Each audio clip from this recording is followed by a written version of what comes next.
Hey, altruistic followers and genuine well-wishers, I presume you and your beloved are hale and healthy. It is social activist come good-hearted preacher, Professor S. Suresh back with the sheer ecstasy for my 118th video on annual of publication on YouTube today, 8th December 2020, Tuesday. The topic for today is illegal granite quarrying and allied repercussions. Granite is a coarse-grained igneous rock composed mostly of quartz, alkali feldspar, and plagioclase. It forms from magma with a high content of silica and alkali metal oxides that slowly solidifies underground. It is common in the Earth's continental crust, where it is found in various kinds of igneous intrusions. These range in size from dikes only a few inches across to batholiths exposed over hundreds of square kilometers. Granite is typical of a larger family of granitic rocks that are composed mostly of coarse-grained quartz and feldspars in various proportions.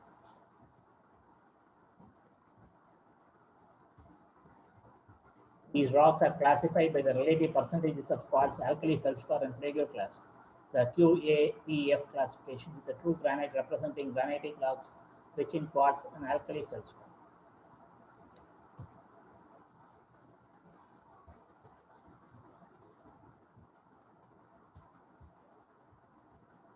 Most granitic rocks also contain mica and amphibole materials, though a few, known as lithogranites, lithogranites, contain almost no dark minerals. Granite is nearly always massive, lacking any internal structures, hard and tough. These properties have made granite widespread in construction, stone, throughout human history.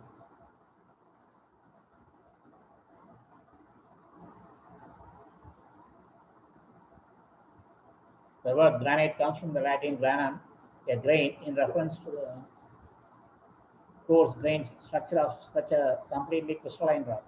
Granitic rocks mainly consist of feldspar, quartz, mica, and amphibole minerals, which form an interlocking, somewhat equigranular matrix of feldspar and quartz with a scattered darker biotite mica and amphibole, often hornblende, peppering the lighter color minerals.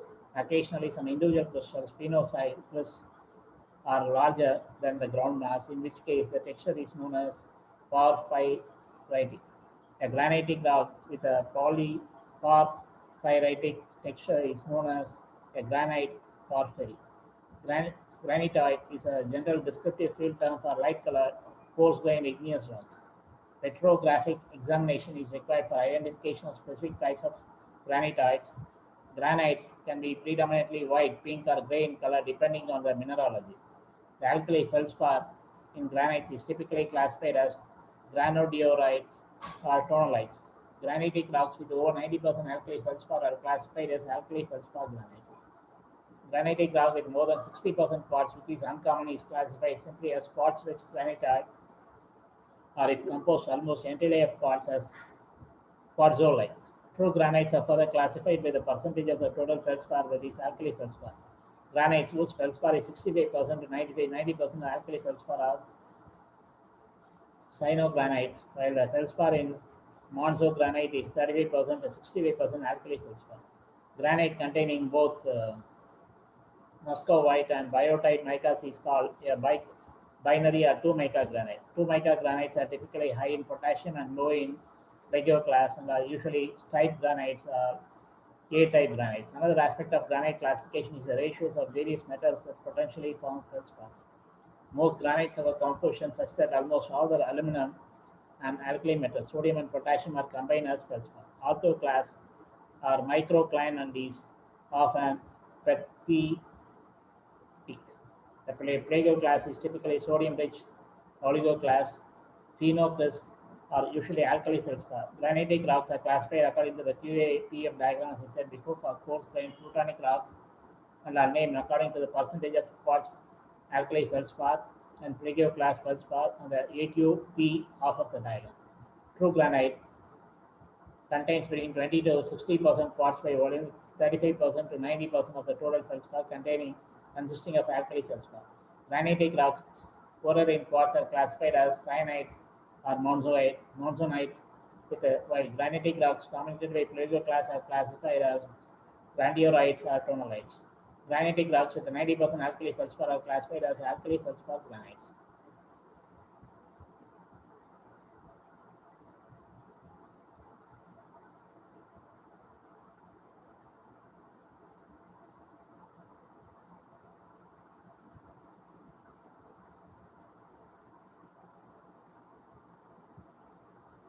The granite scam was a corruption scandal that occurred in Tamil Nadu, India. It gained notoriety after former civil servant of Madurai, Ubagaram Pillai Sahayam, wrote a letter to the Chief Secretary of the State Industries Department on 19th May 2020,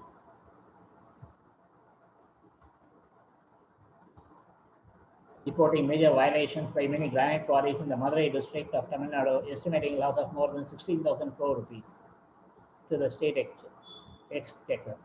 Some officials of the state-owned Tamil Nadu Minerals Limited, shortly Tamil, were accused of colluding with companies such as Mojang, allowing them to commit violations. 18 teams of officers created by the Madurai collector Anshul Mishra started inspections on 2nd of August 2012, covering 175 quarries in the district.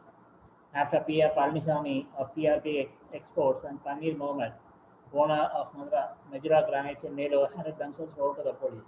The state government suspended 9 people, including a Tahsildar and Deputy Tahsildar in Madurai. The senior clerk of Tamin was arrested. A representation made by Mishra to the Chief Secretary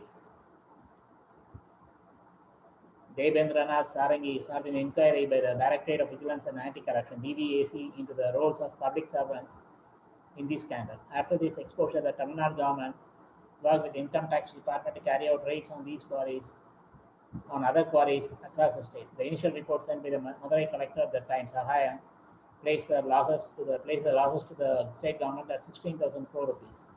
Some of the right to information RTA activists claimed that the losses could be estimated at around 1 lakh crore rupees. P.R. Palanisamy, owner of PRP Exports and a billionaire with political connections, was arrested and his company was seized. Olympus Granites, allegedly owned by Durai Dayanidhi, son of former Union Minister of Chemicals M.K. Alagiri, was also accused of illegal quarrying. The report submitted by U. Sahayam stated that 84 private quarries had violated license conditions and taken part in illegal mining. Palanisamy, his sons P. Sendil Kumar, P. Suresh Kumar, and son-in-law Maharajan filed anticipatory bail applications to the Madurai bench of the Madras High Court, apprehending arrest in a case registered with Keelavaravu police station. Dayanidhi Alagiri also filed an anticipatory bail petition to the High Court bench. After anticipatory bail was granted, Alagiri surrendered before Melur Court on 14th December 2012. Similar incidents of illegal granite quarries have been reported in Andhra Pradesh and Karnataka states in India by Reddy brothers. A recent report in the Times of India indicates that police have arrested 23 people in 4 different granite firms for large-scale illegal quarrying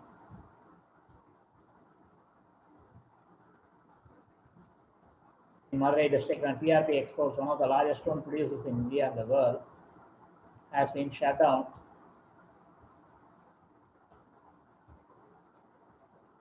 by the government officials. Of the 23 arrested, 14 are from PRP Exports, 3 from Sindhu Granites, 2 from DT Granites, and 4 from Madura Granites.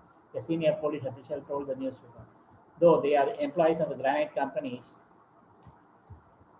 they were pretty well aware of the illegal quarrying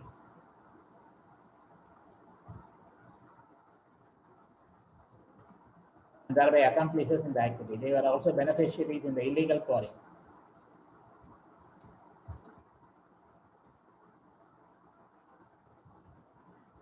The wake of these arrests, another news source within India, the Hindu,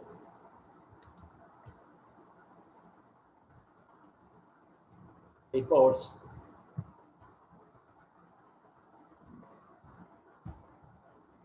that PRP Granite Exports partner P. Palanisamy surrendered before the Madurai District Police on August 18th.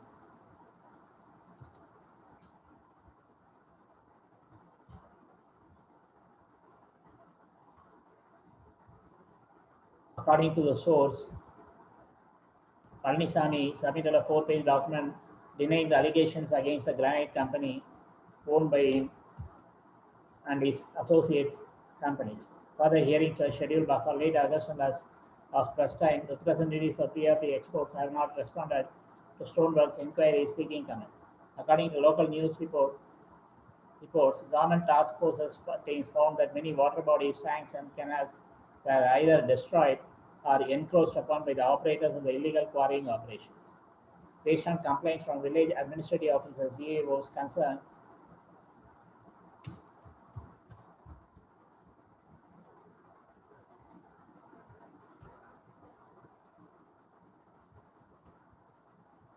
Kilavalo police and Kottakkadai police had registered cases against PRP granite exports, Olympus granites, and Sindhu granites on charges of criminal offences for violating provisions of the Mines and Minerals Act. A day after Palanisamy's arrest, police broke open the seal at PRP exports and seized several incriminating documents in the presence of Palanisamy, according to IBN Live.com, an Indian news source that works in conjunction with the CNN. Officials also noted that 38 trucks operated by PRP exports either did not have proper registration numbers or had no registration numbers whatsoever. All the trucks were seized. While there is some speculation that the government will take over these operations, no official word has been released.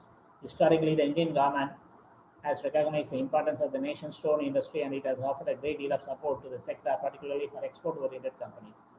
Blatant violation of rules on environment conservation has posed a major threat to the ecosystem in the hilly terrains of Pathanamthitta district, Kerala, India. Illegal quarrying, raising of hills, conversion of wetlands, and low-lying paddy fields have taken its toll on the environment and climate of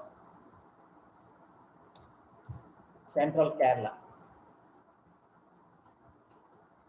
known for its network of rivers and rivulets, hills, valleys, and paddy fields of Upper Kuttanad. The directives of the Supreme Court of India and the Kerala High Court that granite quarrying should be permitted only on the basis of the environmental impact assessment of the region or observed more in the breach.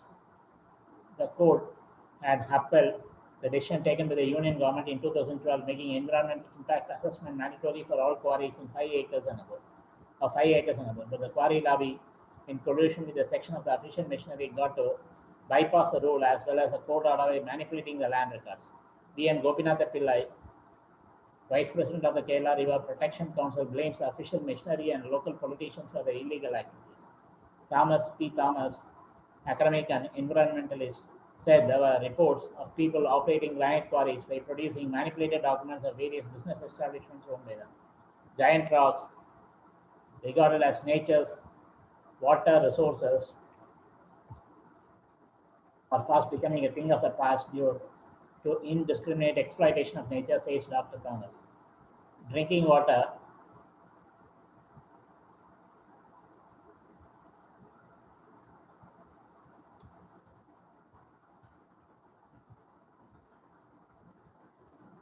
has become a prized commodity in the district. A village level protest launched by environment protection groups such as the Western Ghats Protection Council, Ponmala Samrakshana Samiti, Tudiru Lirpapapra, Grama Raksha Samiti, Kanimala Samrakshana Samiti, Chembanmudi Paura Samiti, etc., turning into mass movements. Avolimala Hill, bordering the reserve forest at Chunkapara, Ponmala in Tottapudu Seri Panchayat, and Tudilurupa in Pramadam Grama Panchayat in Konya are fast disappearing due to unabated granite quarrying. Studies reveal the water flow from Ponmala into the Pampa has been considered reduced in recent times. The survey department has found wanton encroachment of government land and indiscriminate rock quarrying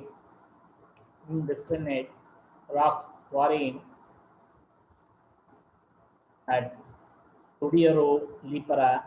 In its study report submitted to the Kerala High Court in December 2009, the State Biodiversity Board unambiguously stated that the granite quarry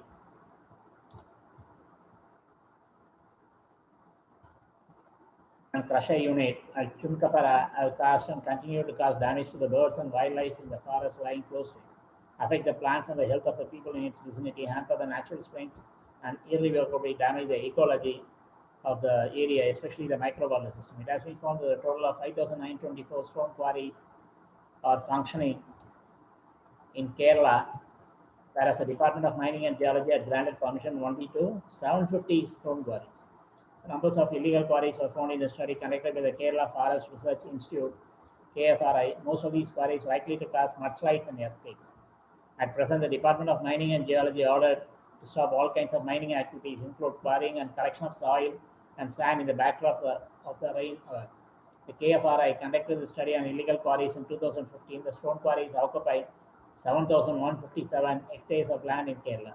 There are 2,438 quarries in Malabar, 1969 in central Kerala, and 1,517 in South Kerala. So some of the quarries are dysfunctional now. New quarries have already started. Among them, 19 quarries conduct mining in more than 20 hectares of land and 70 quarries in over 10 hectares. Kerala experienced 115 earthquakes between 1983 and 2015. Among them, 78 earthquakes occurred at places where strong quarries were functioning within 1 kilometer area. The quarries are built by removing the soil from the surface wall. According to the study, this process affects natural absorption of water into the soil and results in mudslide and earthquake. As per primary reports, the major landslides in Vined and Nilambur were caused by soil piping, that is underground water erosion. The reasons behind this effect was found out by the scientists of KFRI, T. Sanjeev and TJ Alex. Department of Mining and Geology has directed to stop mining to prevent disasters. Also, the distribution of passes have been temporarily stopped. Once the rain recedes, the department has decided to grant permission once again. Chief Minister Pinayari Vijayan said that more disasters will occur if quarrying continues during heavy rain, which is why the government has asked to stop all such activities temporarily. Many homes have granite floors and kitchen platforms.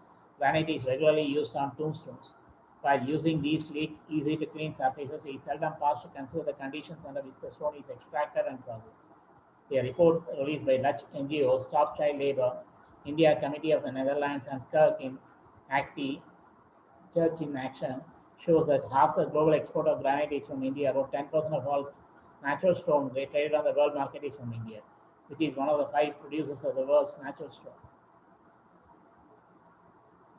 Yet conditions in stone quarries are deplorable. China, Germany, Belgium, UK, and the Netherlands are major importers of Indian granite. Dark sites of granite sites. The report states that supply chains from quarries in Andhra Pradesh, India, Tamil Nadu, and Telangana to end users in Europe and other parts of the world. It attempts to track child labor, bonded labor, and other labor rights violations and measures to address rights violations. Surveys were undertaken in 22 quarries. Among these were quarries in Chimakurti of Prakasam district of Andhra Pradesh, where the famous Black Galaxy variety with the worldwide market is produced. Surveys were undertaken also at quarries in Karimnagar of Telangana, where the maple red and tan brown granite is mined. Ore mine that goes mostly to China. The business saw a huge boom ahead of the 2008 Beijing Olympics, but the industry has entered a crisis phase since 2014, and many quarries have been shut down. Quarries in Mudugal in Rachur district of Karnataka were also surveyed. Granite quarrying in South India is largely under the control of economically powerful and politically influential people. Mafias. Large-scale corruption is in the allocation of mines. Granting permits and illegal mining have received wide attention since 2010. The report says the Mines Act 1952 and Child Labour Amendment Act 2016 bar employment of children below 18 years of age in mines.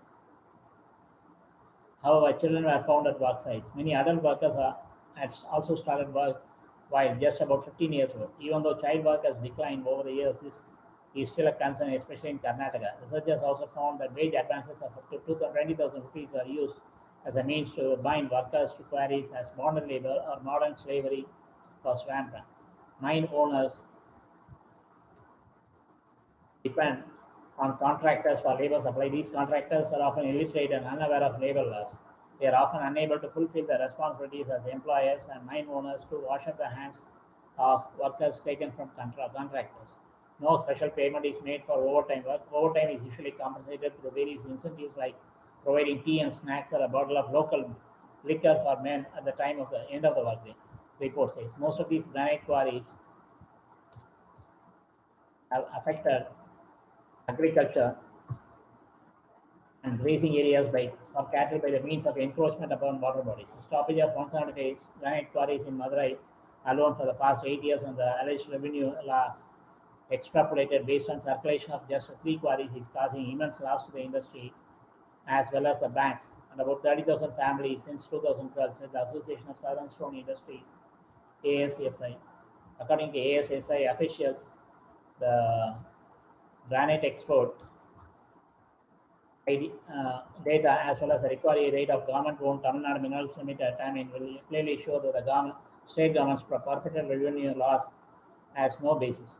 About 30,000 workers, direct and indirect, have lost their livelihood due to the presumptive revenue loss assessment. In 2012, Sahai and the Madurai collector, after inspecting just three quarries and extrapolating to 173 quarries, had pegged the revenue loss to the government at 16,000 crore rupees. Later in 2015, he had pegged the revenue loss at 1 lakh 10,000 crore rupees without any documentary proof. P. Rajasekharan, President ASSI, told reporters here. He also said that the state government officials did not take into account the wasted granite overburden rejects non-saleable minerals and are after 100% recovery after deducting 10% towards dressing. We mine the granite from the ground. Curiously, a criminal case has been lodged for excavating the earth, putting at risk the people. He added. The ASSI said 84 granite quarries were issued show cause notices and were stopped, and later the remaining 91 leasehold quarries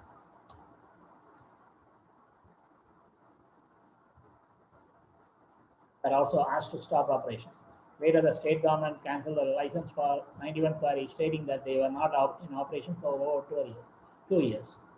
Tamin's granite recovery rate is only 2% when that is the case with a government-owned operator. How could we have a huge recovery rate as estimated by the officials? Rajabai, Vice President, said. Citing the central government data, the ASSI said the country's export of granite from 1996 to 97 to 2012-13 was around 52,000 crore rupees only. 90% of the production is exported and only 10% of the granites are sold in the domestic market.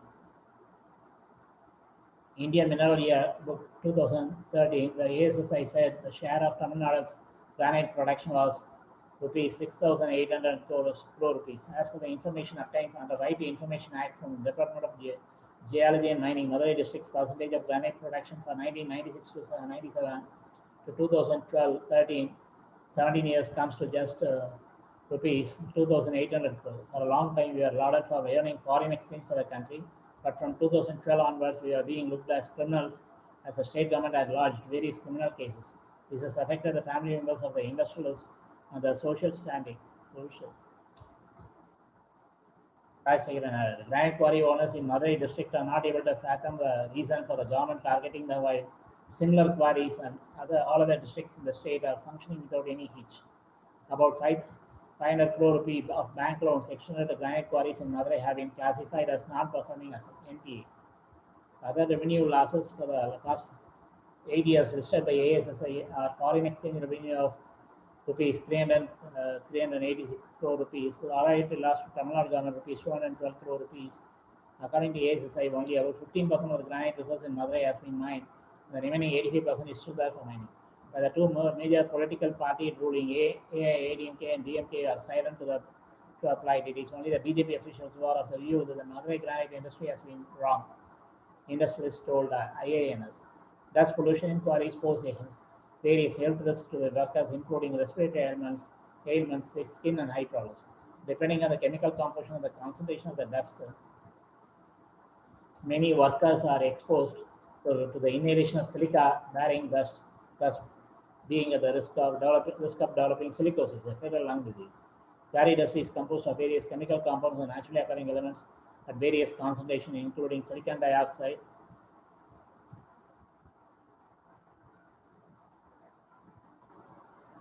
chromium, and lead. The study found that the dust concentration was 86.52 milligram per cubic meters.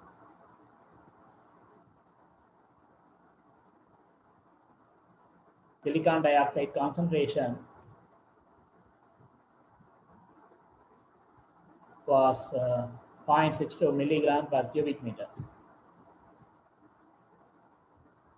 The chromium was 5.292 milligram per cubic meter, and lead was 9.24 milligram per cubic meter. The dust concentration showed a negative correlation with the distance and p-value. The comparisons of mean dust concentrations for silicon dioxide, chromium, lead in limestone, phenolite, and pozzolana showed p less than 0.0001. The study showed that 60.55% of the workers exhibited cough, 10% had skin irritation, and 2.5% experienced eye irritation. The study revealed that the quarry workers' awareness of the safety and health risk was 94.55%, but only 16.51% used protective clothing. Dust concentrations failed to meet the Occupational Safety and Health Administration (OSHA) standards, and therefore expose the workers to the risk of respiratory, skin, and eye health problems. It is recommended that measures should be put in place to mitigate the high dust generation of the quarries, and the workers should be sensitized to use protective clothing while at work. Stone quarrying is a form of land-use method concerned with the extraction of non-fuel and non-metal minerals from rocks. It is usually done by open cast method using rock drills, explosion of dynamite, and use of other methods.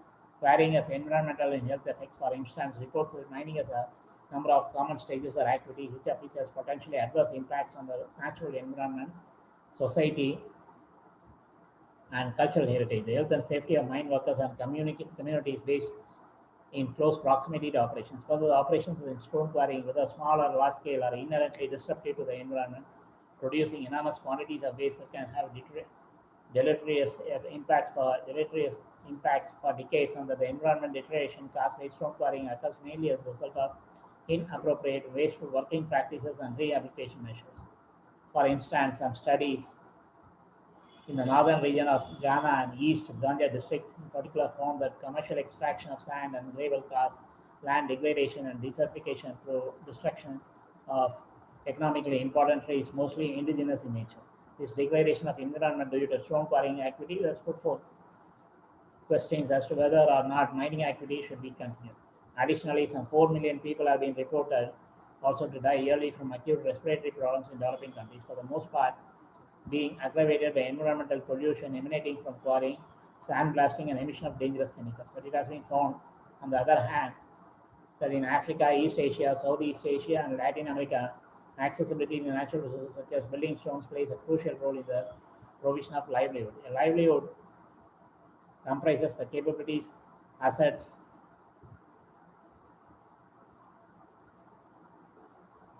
including both material, natural, social resources, and activities required for a means of living. A livelihood is sustainable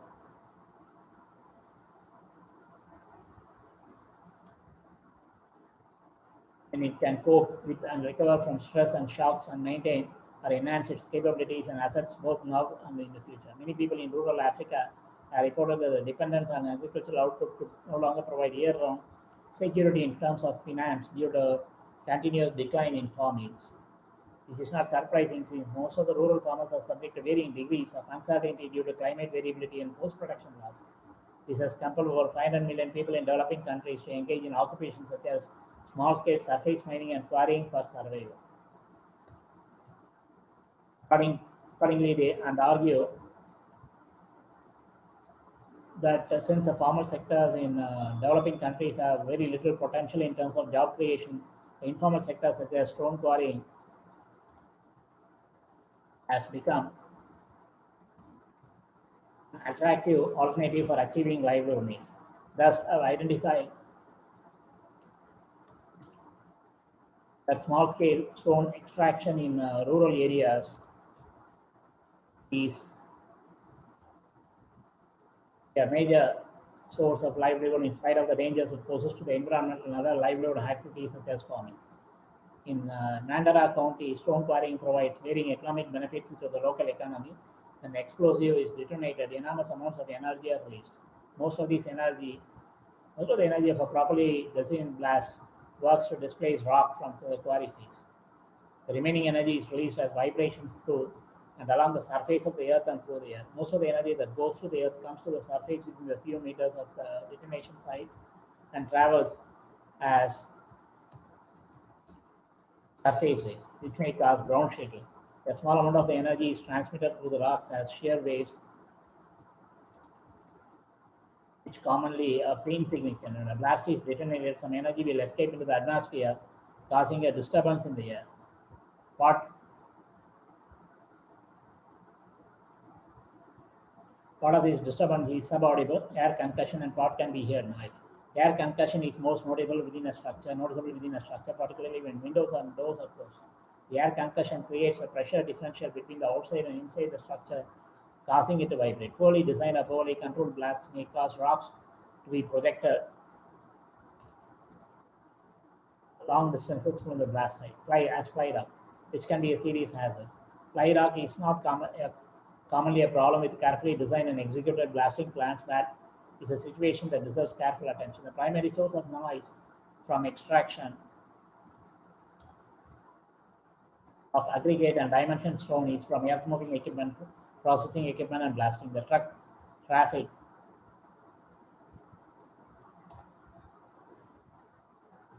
that often accompanies aggregate mining can be a significant noise source. The impacts of noise are highly dependent on the sound source, the topography, land use, ground cover of the surrounding site, and climatic conditions. The beat, rhythm, pitch of noise, and distance from the noise source affect the impact of the noise on the receiver. Topographic barriers or vegetated areas can shield or absorb noise. Sound travels further in cold, dense air than in warm air and travels further when it is focused by atmospheric inversions than when inversions are not present. An important factor in determining a person's tolerance to a new noise is the ambient background noise to which one has adjusted. In general, the more a new noise exceeds the existing background noise level, it will be less acceptable the new noise will be. In an urban or industrial environment, background noise may mask noise from a quarry operation, whereas the same level of noise in a rural area or quiet residential neighborhood may be more noticeable to people. Furthermore, ambient noise generally is an accumulation of noises and does not have a single identifiable source. If the mining noise is identifiable, perception of noise probably will be great. The impacts of noise can be mitigated through various engineering techniques. Landscaping berms, and stockpiles can be constructed to form sound barriers.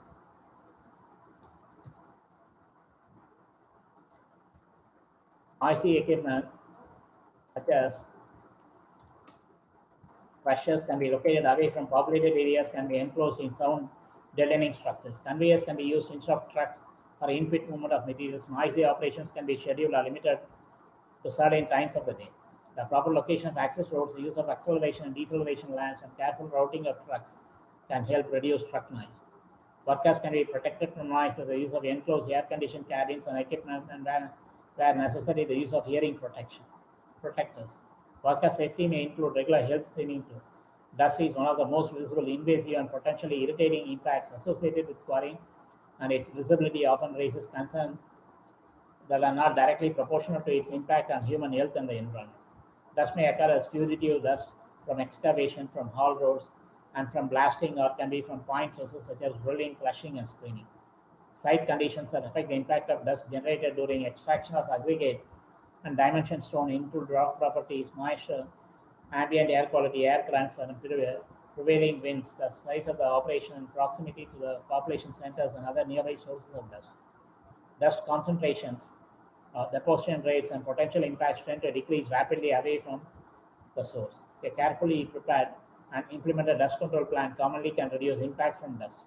Federal, state, and local regulations put strict limits on the amount of airborne material that may be emitted throughout the plant. Fugitive dust from blasting can be controlled by proper design and execution of blasts. In some situations, dust on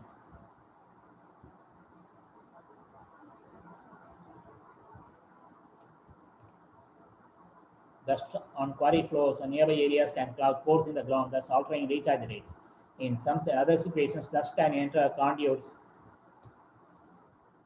and smaller openings and can be transported and deposited into caves. As rock is removed by quarrying, any cave passage is destroyed along with the sediment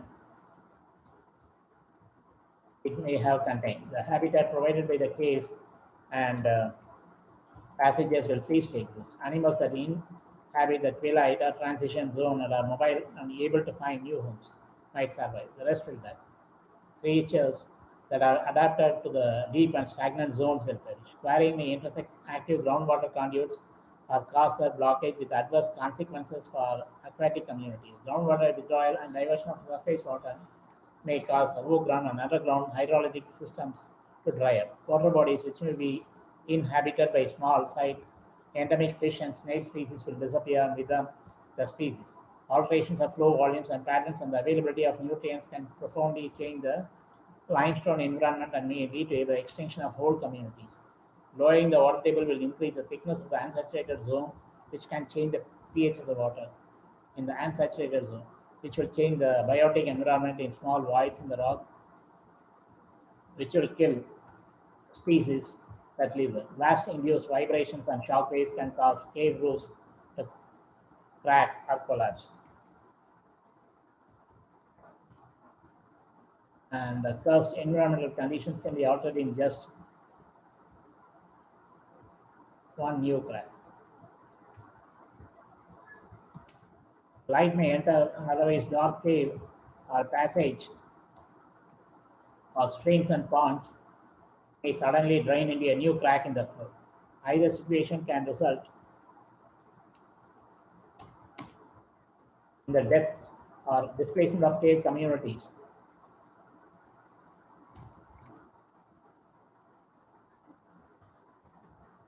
Quarrying can substantially modify the routing of discharge and water quality may be degraded. Commonly, the first impact of quarrying is to remove the overlying vegetation and soil. In temperate areas, removing vegetation and soil reduces evapotranspiration and increases effective rainfall.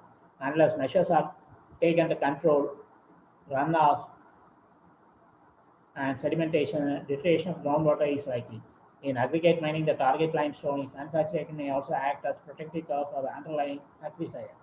If the protective soil cover or unsaturated rock is removed,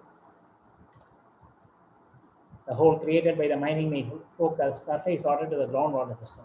If the surface water is contaminated, the groundwater can quickly become polluted.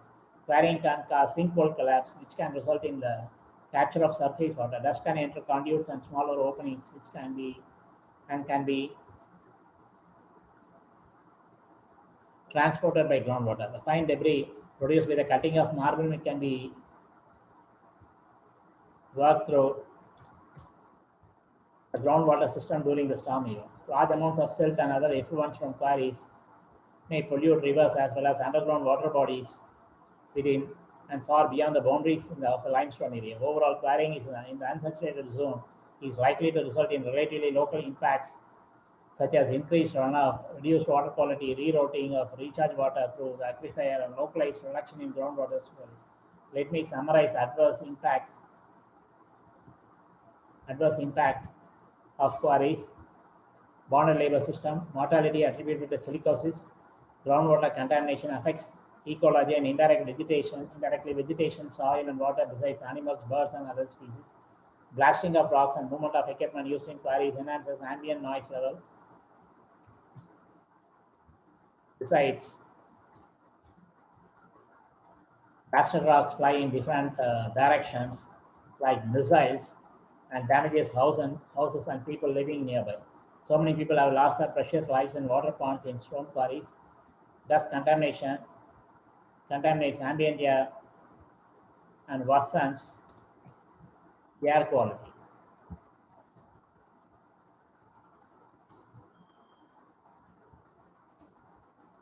Movement of heavy trucks driven in a rash manner has resulted in so many accidents killing innocent civilians.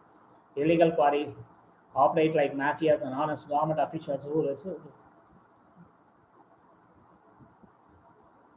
resist such mafias have lost their lives, and their family members, that too in a gruesome manner. Goons and sociopaths prosper and become filthy rich, that too in a short span of time. Government officials and bureaucrats just talk about containment and regulations but never act, since most of them are corrupt to the core. Always remember the harsh fact that we are living in a materialistic society world which has converted human beings as savages, barbarians, prehistoric beasts.